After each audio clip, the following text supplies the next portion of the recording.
अब देखते हैं कि कब इन का प्रयोग होगा और कब इनटू का प्रयोग होगा। मान के चलिए हम किसी क्लासरूम में हैं, ये एक क्लासरूम है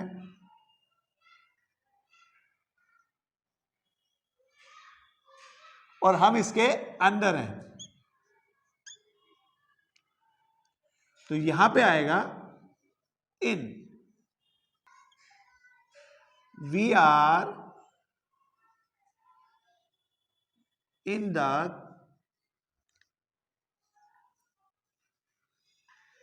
क्लासरूम।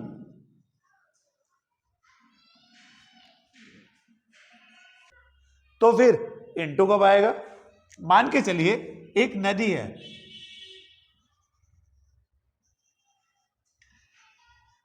और कुछ लड़के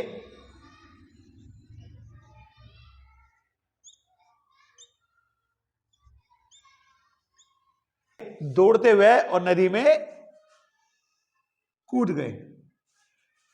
पहले वो बाहर थे, फिर वो नदी के अंदर चले गए, तो इस कंडीशन में आएगा इनटू। कोई बाहर से जब अंदर की तरफ जाता है तो वहां पर इनटू का प्रयोग होता है। जैसे जैसे दे आर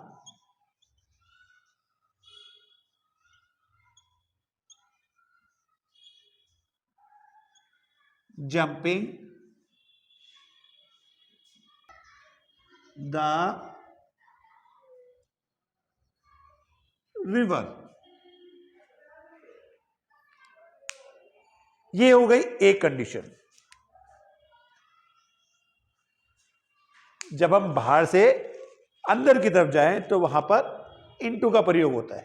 अब कंडीशन नंबर 2, मान के चलिए एक एप्पल है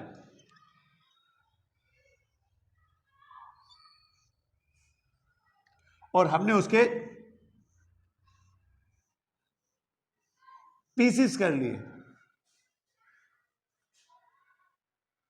तो जो यहां पर एक एप्पल का पीस आएगा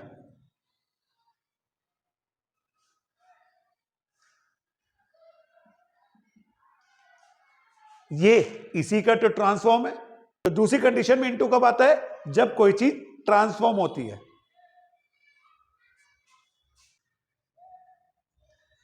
cut the apple into small pieces. यहां पर एप्पल ट्रांसफॉर्म होकर उसके एक पीस में बदल गया। अब इनटू का थर्ड यूज, जब किसी काम को करने में बहुत मजा आए, हमें बहुत इंटरेस्ट के साथ उस काम को करें, हमारा वो शौक भी हो सकता है, जैसे घूमना, किसी को खाना बनाना बहुत अच्छा लगता है, किसी को किताब पढ़नी बहुत अच्छी लगती है, तो वहां पर भी इनटू का प्रयोग होगा। जैसे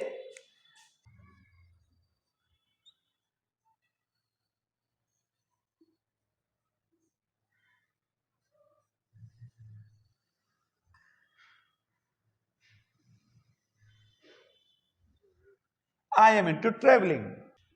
I am into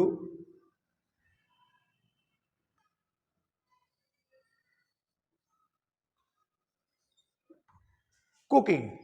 तो देखा हमने इनका प्रयोग जब हम किसी चीज के अंदर होते हैं तो वहां पर इनका प्रयोग होता है। इनटू का प्रयोग पहली कंडीशन, जो चीज बाहर से अंदर की तरफ है वहां पर इनटू का प्रयोग होगा। दूसरी कंडीशन, जब कोई वस्तु ट्रांसफॉर्म हो। तीसरी कंडीशन, जब किसी काम को करने में खुशी मिले, मजा आए, तो वहां पर हमें इनटू का प्रयोग करते हैं।